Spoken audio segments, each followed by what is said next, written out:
عورت جب تک مرد سے دور رہتی ہے تب تک وہ مرد کے لیے سب سے زیادہ دلکش، حسین اور نایاب چیز ہوتی ہے، لیکن جس وقت عورت محبت کا اقرار کر لیتی ہے تو اس وقت مرد کی نگاہوں میں عورت کی اہمیت اور دلکشی کم ہو جاتی ہے۔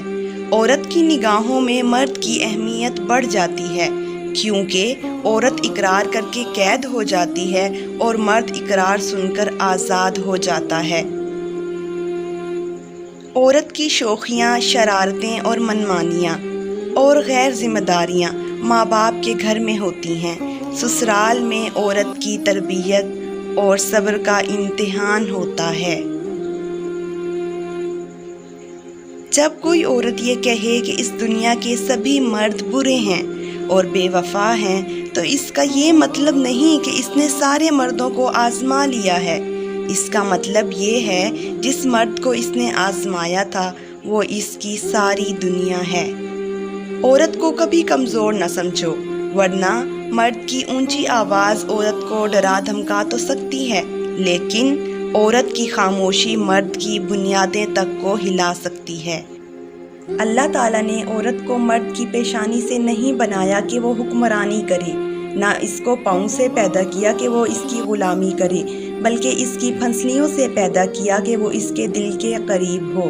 عورت کے متعلق مشہور ہے کہ عورت کو راز نہیں رکھنا آتا، لیکن حقیقت یہ ہے کہ اگر عورت کو راز رکھنا نہ آتا تو کوئی مرد سر اٹھا کر نہ جی سکتا۔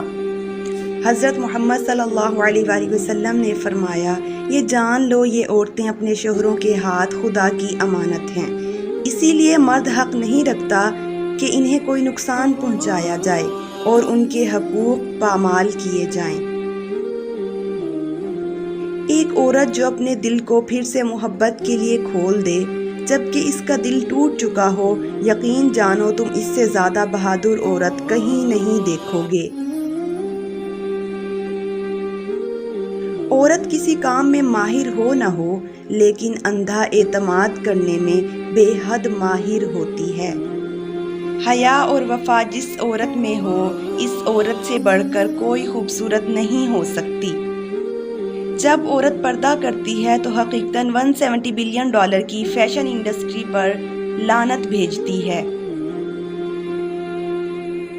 عورت درد سہ لیتی ہے مگر اپنی توہین نہیں۔ آنسو اس کی تکلیف میں اتنے نہیں نکلتے جتنے اسے وہ الفاظ رلاتے ہیں جس میں اس کی توہین کی گئی ہو۔ شاید اسی لیے لوگ عورت کو کمزور سمجھتے ہیں، کیونکہ وہ الفاظوں سے آسانی سے ٹوٹ جاتی ہے۔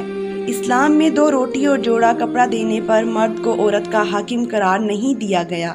یہ 2 روٹی اور 2 جوڑے وہ اپنے ماں باپ کے گھر زیادہ عزت اور مان سے لیتی ہے۔ اسلام نے مرد کو عورت کے نان نفقے کے ساتھ ساتھ اس کی عزت اور حرمت کی بھی ذمہ داری دی ہے۔ عورت کو مرد جب اپنی بے رخی اور بے توجہی سے کھو دیتا ہے تو پھر کہتا پھرتا ہے کہ عورت میں وفا نہیں ہوتی۔